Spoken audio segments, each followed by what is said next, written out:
people don't know that the 19-minute R.Kelly song. Get the fuck Trapped out. in the closet?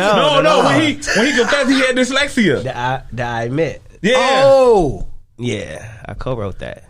Give me some. Give me some. So wait, some. hold on, wait, pause. Y'all gotta rewind. What? This is iLLANOiZE Radio with Biko, iLLANOiZE Jones, and Pretty Riot going down right now. Welcome world. You're tuned in to iLLANOiZE Radio, Chicago's most valuable radio show.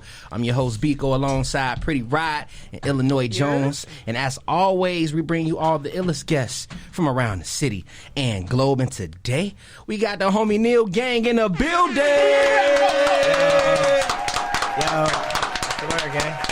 Welcome. It's been a long time. You was one of our favorite first interviews, Hey, man. look, Biko, one of my favorite people in the world, bro. I worked with Biko a long time ago, so I know what's up. And, just doing the show with y'all, it's always been a pleasure, bro. Always. Y'all always show major love. Bro, you ain't switched up neither. Since day one, you've been A1. Oh, no, man. You already know. I never forget when you reached out to me when I was doing music. Mm-hmm. I'm always bring it up because I never thought for an artist of your caliber to reach out to me. And then the way it happened was I sent you the song, I sent you the beat, and you laced it all up. All I had to do was lay the verse. Yeah, facts, man. It was Feed Me Lies. I remember that song. Yeah. And it's still moving and grooving to this day, man. So it's dope, man. I applaud you for sticking around and still, putting quality music out. Yeah, man, for sure, man. That's what I like to do, man. That's why I hit you up in the first place, bro. Your music was quality, and I'm like, man, I just want to work with him. And it ain't matter, like, what level you was on or what you was doing, bro. I'm like, man, I got to work with him. It was dope. Biko was nice. Do you feel nice, man? Do you feel like a lot of people in Chicago like that mentality? Like, oh, I think you dope. Let's work. Yeah, I think Chicago do. I mean, Chicago is one of the places that I know for sure do. Because everywhere else I go, it's just like it's all love, and it's just like, and it's kind of like respect there and stuff like that. And Chicago, it's kind of like they every time you meet somebody, it's like, oh, let me get your Instagram, or let me get this, before they like commit to working with you. Or even if they do, once they find out like who you are, your Instagram, like it's kind of like they unfollow you or stuff like that. They do weird stuff in Chicago, man. But, that's home, man.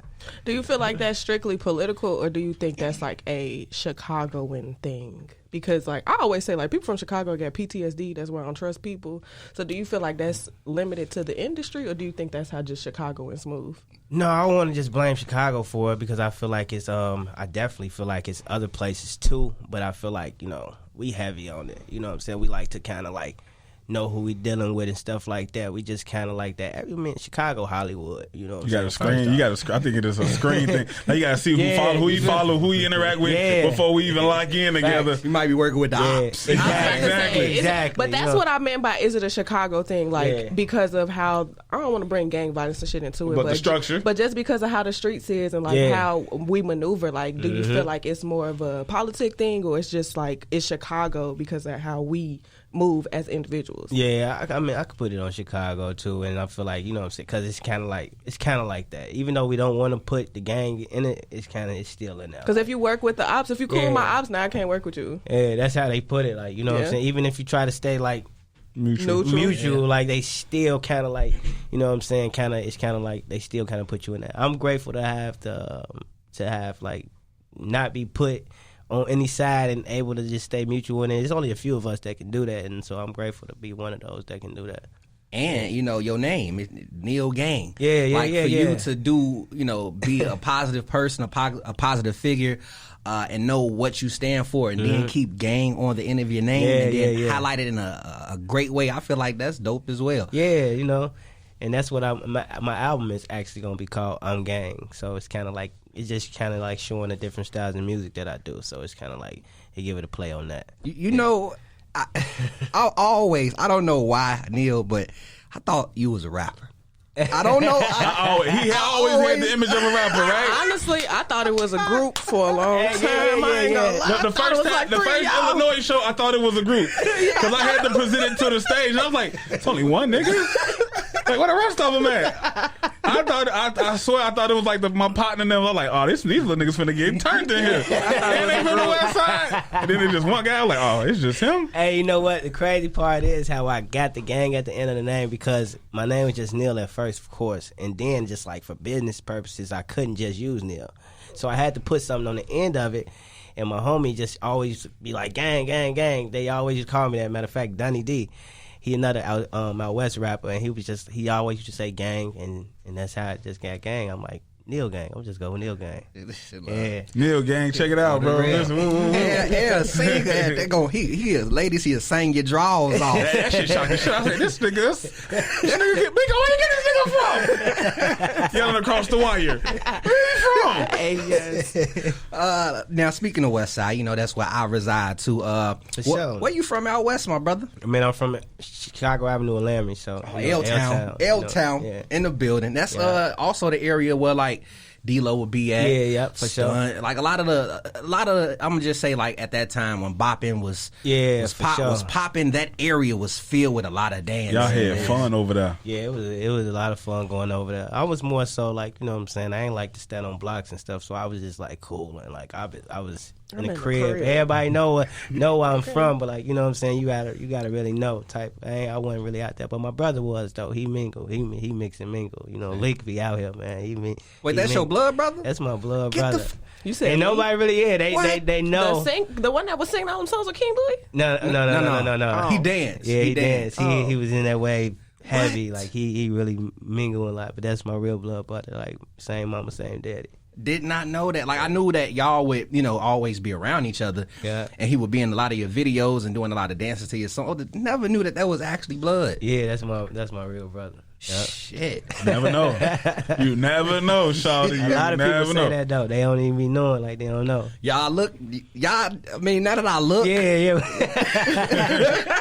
I never really was today years old. Yeah, when you put it together, when you put us side to side, you can't even miss it though. You won't even miss it. Yo, what's up? It's your girl, Pretty Riot, and I'm sitting pretty starting riots right here on iLLANOiZE Radio. And every single week, you come and you watch these great interviews, and you still ain't subscribed. What are you doing? Hit the subscribe button and turn the notification bell on too.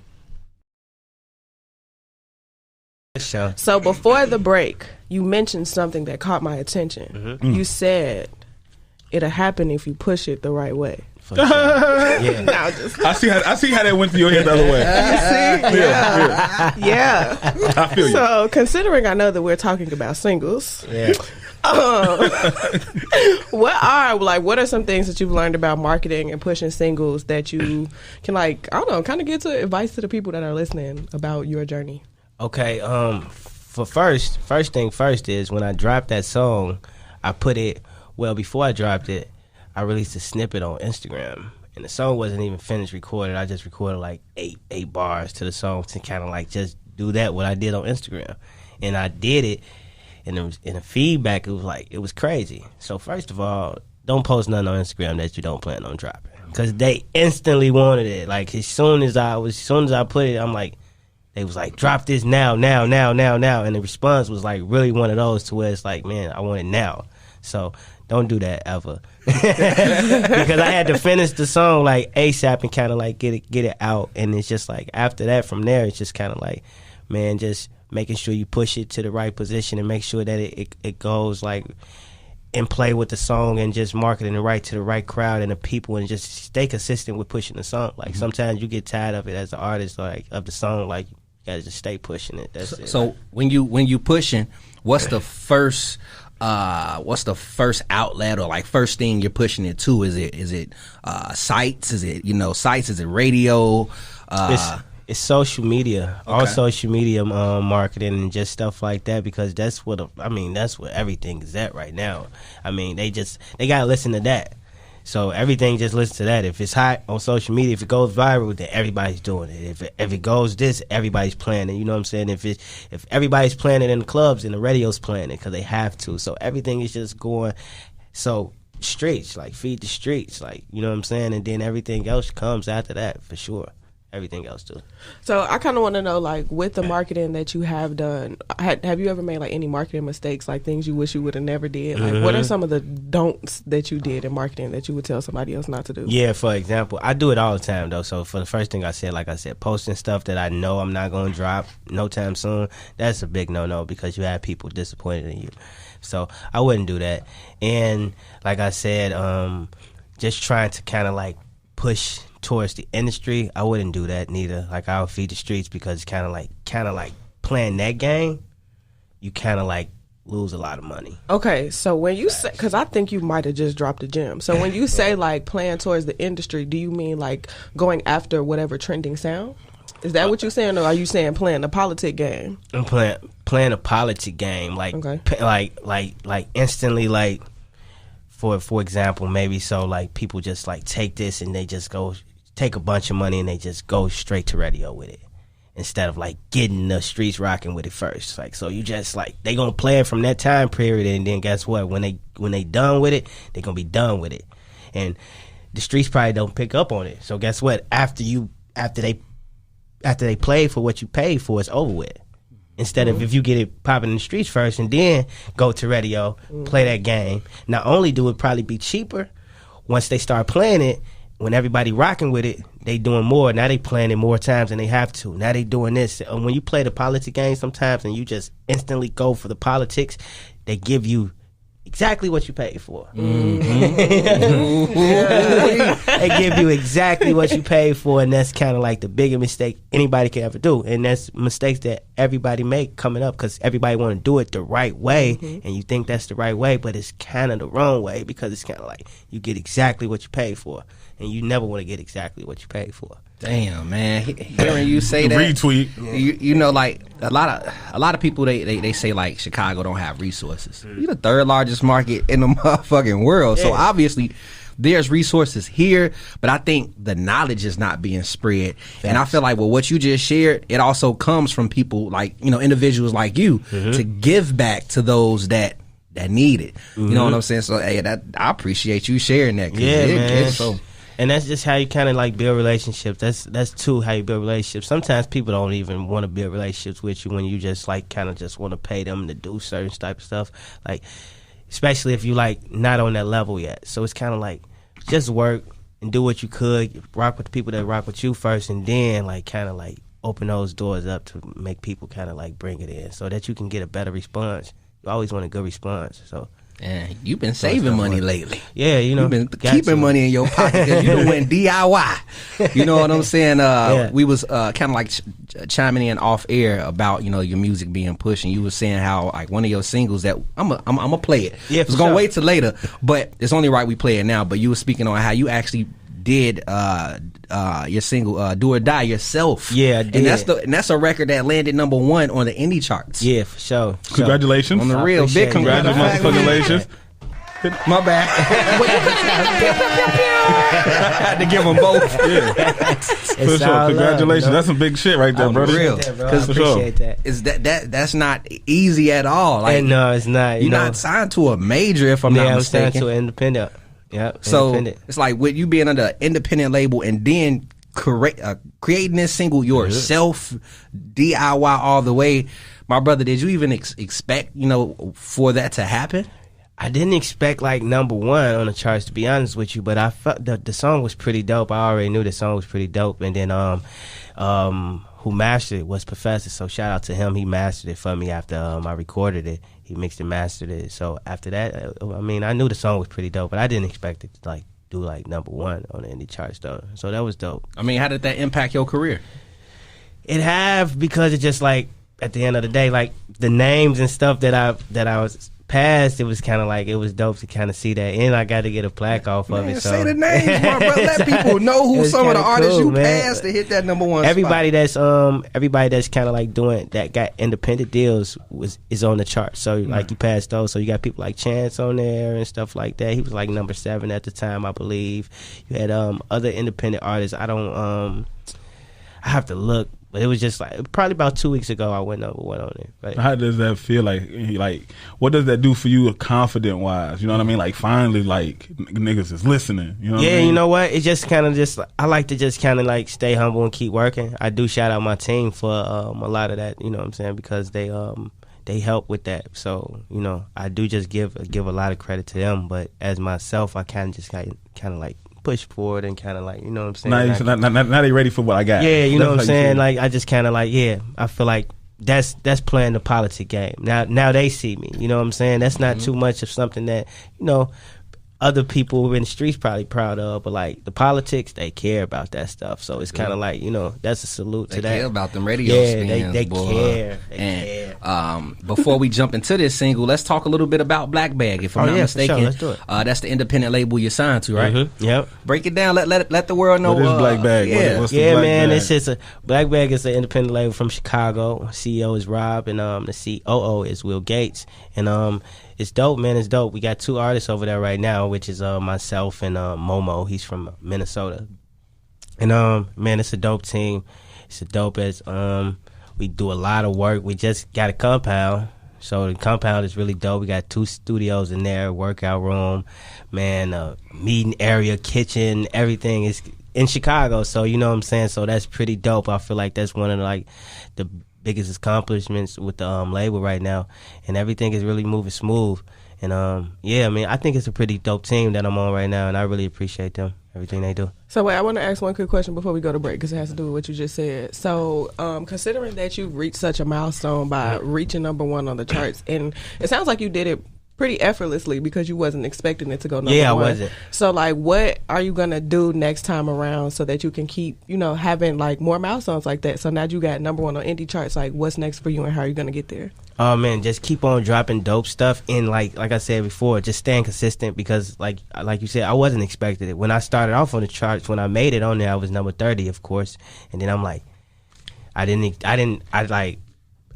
one point I just stopped pushing the record. Like I ain't think about pushing it to get it to number 1. I just saw it moving. Like every week it was just moving. I'm like, man, they got a chance to do number 1. It got to number 4, and I'm like, I think next week I'm going to number 1. And it was just like, I just stayed on it hard, pushing it, and it's like, so just staying consistent on every record. And just, if it's dope, keep pushing it. Keep pushing it. Is your business struggling? Trying to get your followers up? No problem. You can advertise with us right now. Tap that link above. Now let's get back to the show. We got the boy Neil Gang in the building. Yes, sir. Yes, One of the first people to slide through the radio station. Yeah, man. When we first started. Hey, shit, man, we was a show. You want to know something though? You want to know honest truth? See, I already knew you knew who I was.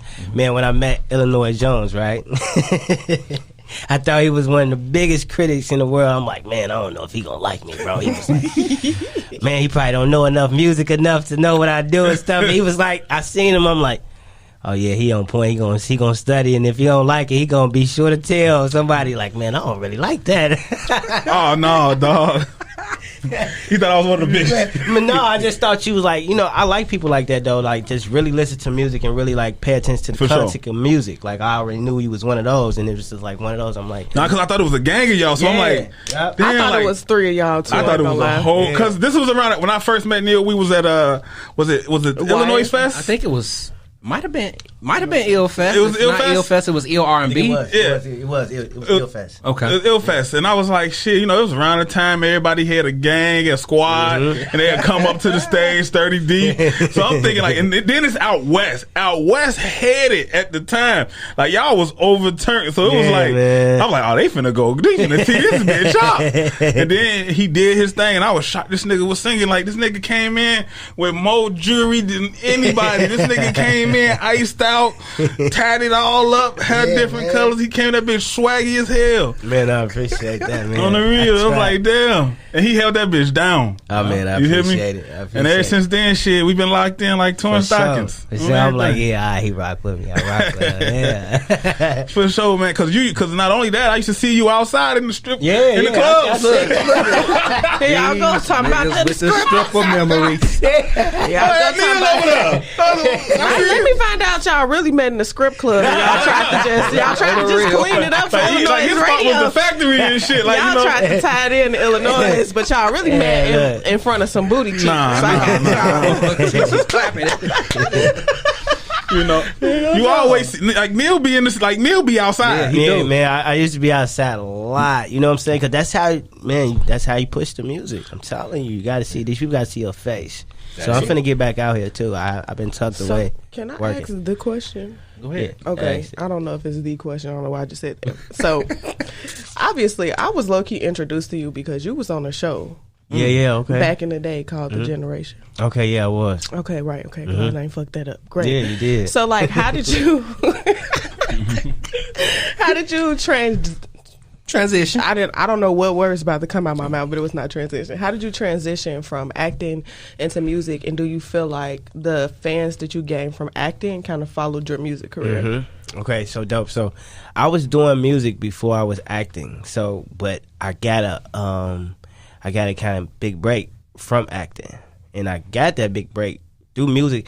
I was like, man, it was like a blessed situation, to be honest with you, because not only was I big on the show, I was one of the main characters.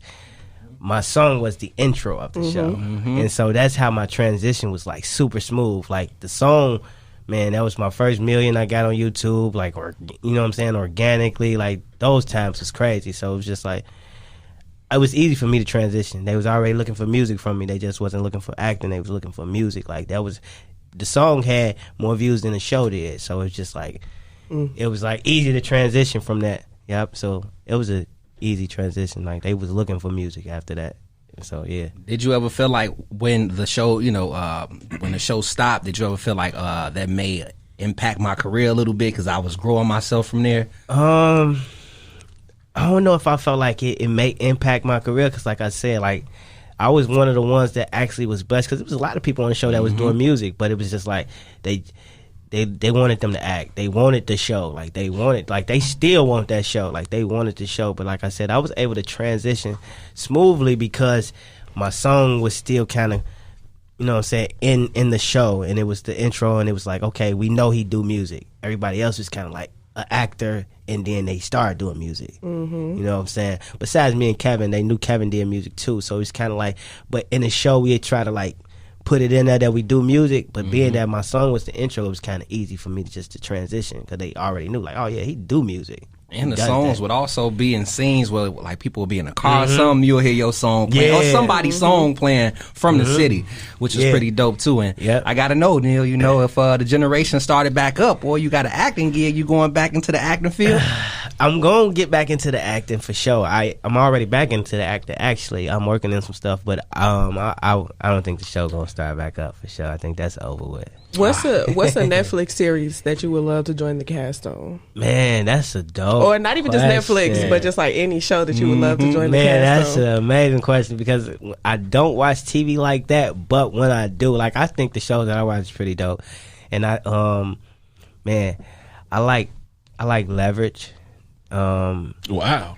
You know what I'm saying? I just like the whole, like the concept of it. You know what I'm saying? I like how you just got to think with that stuff. Man, what's another one I like?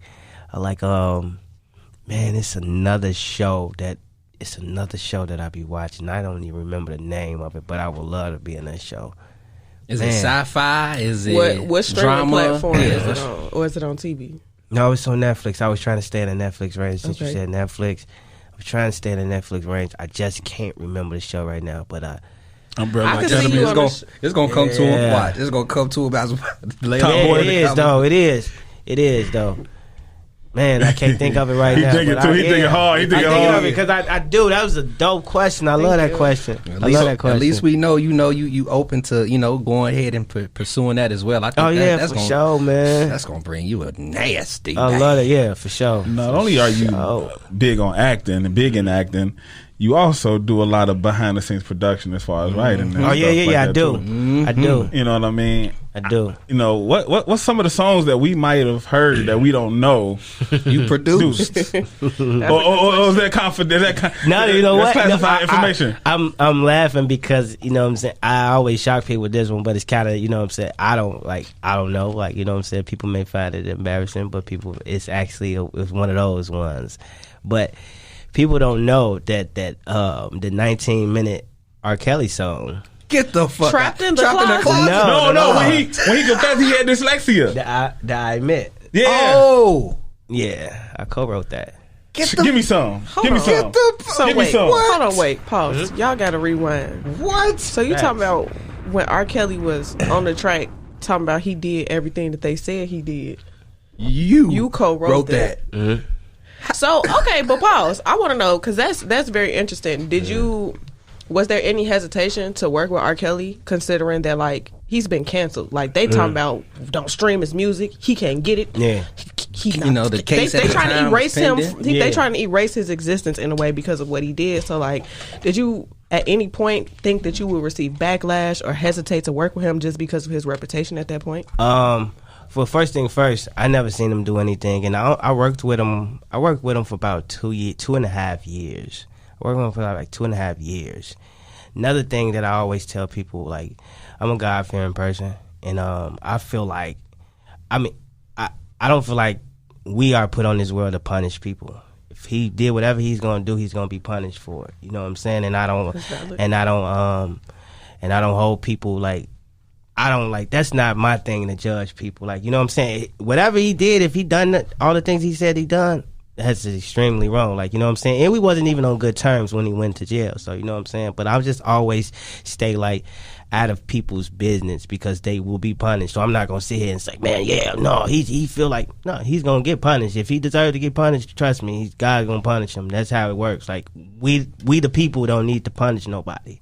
Like, you know what I'm saying? Like, to cancel people's life and all that type of stuff. Especially the whole cancel culture thing. Yeah, because people try to cancel you over nonsense these days. Man, that's pretty serious. R. Kelly pretty serious. Yeah, you know what I'm saying? Everything that he done, he should be in jail for if he's done it. But when I tell you, I have a song right now from R. Kelly that the world needs. Ooh, I want to hear it. You said front, like, is it like already wrote or already recorded? It's already recorded.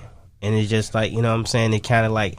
It just makes you like appreciate life. It makes you appreciate people, and it just makes you like, you know what I'm saying. So I feel like to cancel the music side of what he does is like it's extremely like it's ridiculous. First of all, I think it's hard for some people because like I grew up with my mama blasting R. Kelly on Saturdays, and we clean up the house. Like I can't erase that from my memory. I don't agree with what you did, but like I literally can't erase that from my memory. Backyard Party was playing on 4th. Okay, like we was stepping in the name of love, and it's like you can't. I feel like it's undo weird. That? Anyway, I feel like that's weird anyway for people to not know how to separate different things. I feel like that makes you a fake person when you can't separate different things, because how could you, oh man, you just finna say this music is bad, or you finna just say this music sucks, or you can cancel this stuff, or it's just like people when they shoot the messenger because they just don't like the person. It's just like, I learned from a lot of stuff. I learned a lot of do's and don'ts from R. Kelly, like a lot of them.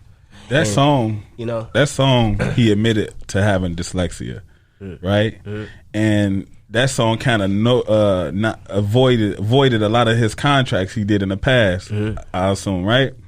So I feel like, you know, with that song brought a lot of attention to him from business contracts and deals with other people, and from people not liking that they had to expose something about him to get him out the way. Of that. And actually, and how the song came about is the song was actually my song at first. I did it by myself at first.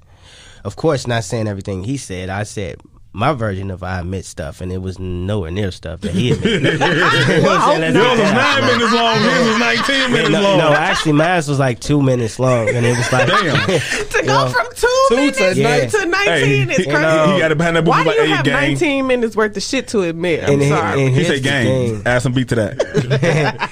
And here's the thing: I did the song, and then he heard the song, and he actually called me, and he told me to come to the studio to hear it. And I came to the studio, and you listened to 19 minutes of a song in the studio. And actually, this is when I was just on it, and then he put something on it, and so he was on the verse, and then I was on the verse, and then like a couple days later, it was like a version with us just going back and forth. It was a version with us going back and forth, and then like a couple days after that, it was kind of like I was completely off the song. and he was just like, man, I just heard my testimony on it, and you know what I'm saying, like boom, boom. So it's like it went from that 2-minute song to just like being a 19-minute song, of course. So it's like that whole first part is like, oh, me, that's what I was writing. Whole, like, you know what I'm saying, I got something to do with probably like the first 5 minutes to like the end. In the hook, I wrote that hook. That was my hook. So how does that make you feel, considering you were completely left off Bad and Bougie? To be honest, I slight didn't care. You know what I'm saying? Especially after seeing what it turned into. I did feel like that wasn't a song that for me. I didn't care about the song. I felt like, you know what I'm saying, I didn't need it. He actually gave me the idea to write a I Admit song. He was like, man, do something about I Admit. And that's what I came up with. And so he took it and ran with it. And when he explained to me, like, man, I hear my testimony on it, I told him, go ahead. Like, you know what I'm saying? I didn't care about being taken off the song or anything.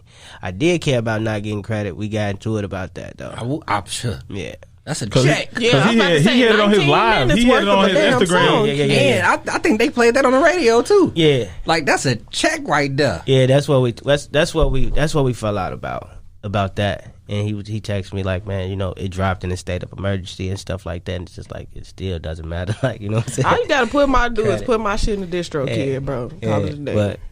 But that's one of the records that people like, whoa, you wrote, So is your credit? Have you been credited? Is you credited now, or is still no credit due to you? Nah. Do you want association with that song? Like, considering this man just got 30 years in jail, do you really want the association with that song? And then it's like, with his masters, I know he's not directly making music off of his music anymore, money off his music. So would that benefit you? Yeah, he want his money. Shit. No. I mean, no, I don't care. Like I said, and the reason I had hit him up about the credit is because we wasn't working. You know what I'm saying? When we was working, I didn't care about getting the credit because it was like so much other stuff that we was doing. But when we wasn't working, it was like, okay, cool, where's let's talk about the credit, like, you know what I'm saying, since we not working. But so when we was working, it was just like, it was fair because it was like, okay, I was writing songs for him, he help me write songs, or he'll write songs and tell me to do this. Or he was like, for example, like he put me on the song that he had with Offset before. He put me on the song he had with Boosie. So it was like we was working, so I didn't care about like, okay, cool, you take that. It was a swap out. At the end of the day, you still receiving some type of reciprocation. So it was like when we wasn't working, it was like, okay, if we ain't gonna be working, then we need to handle the business. At least give me my credit. Yeah, right. But since I never tripped over it, like I ain't trip over it, like I said, it was whatever. We had a conversation about it, and it was just like it ain't go too good because it was just like that.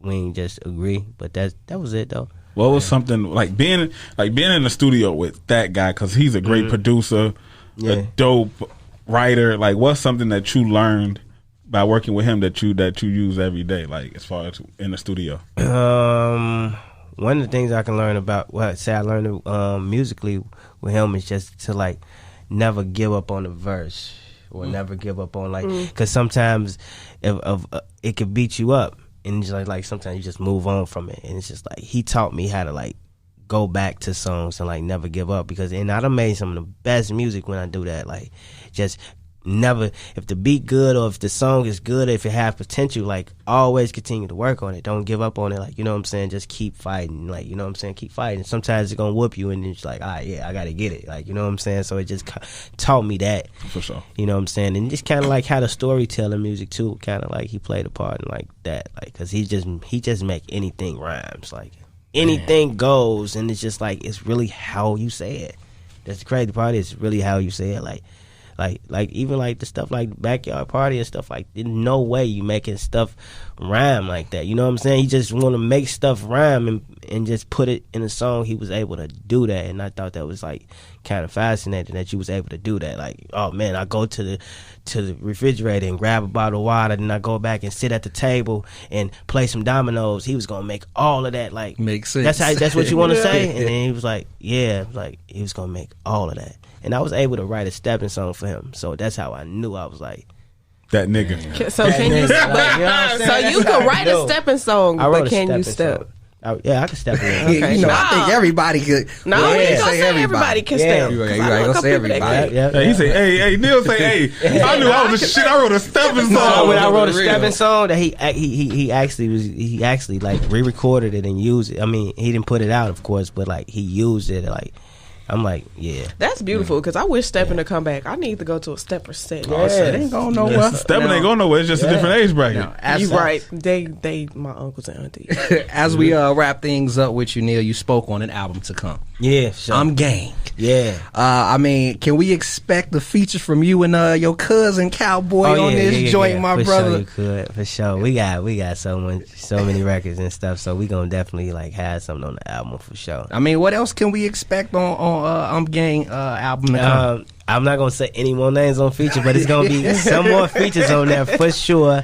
I plan to give y'all about 14 to 15 songs on there, so I could say that, and it's just gonna be like a great body of work. That's what I'm trying to put out. I'm trying to just give a great body of work, like you know what I'm saying, and that's what I really want to do with music. It's kind of like show people, just kind of change the world a little bit, like you know what I'm saying, and kind of make people be more human and like stop being so fake.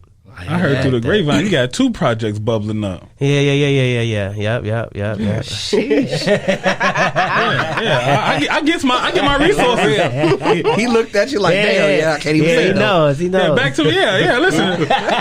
I ain't gonna say too much because I don't know how much information I'm giving out. This DJ thing classified information. Yeah. I just dropped the Game Mix project too, which And all we- remixes, which and was we aired 6. it. Yeah, and you guys, I was gonna say shout out to y'all, DJ for Sean, airing it. yep. And DJ Sean. That was amazing. I recorded that whole project myself and mixed it myself, so that was dope. Yep. Damn, man. I mean, let people know how they can get in tune with you. Some more upcoming things you got man. in the queue. For sure, man. Everybody can get in tune with me on everything at Neil Gang TV, which is NIELGANG TV. That's on Twitter, Instagram. I don't have a Snapchat, so don't be getting no snaps from nobody. Everything else is that Neil Gang TV. YouTube is that. So you know what I'm saying. Hit me up, man. That's it. So we'll do or die be on Gang. Yeah. Do it out. Yeah, do it out. Will be on that. And this Gotta single be. I'm about to get into now, 1 in a Million. Will this be on Gang That's as one of well? my favorite joints too, Mine man. too. That's one of my favorite joints. And people think that's a sample, and it's not. The beat is not a sample. It just felt like it needed that vibe in there, so I just had to put it in there. You know what I'm saying? I had to. Yeah. Damn.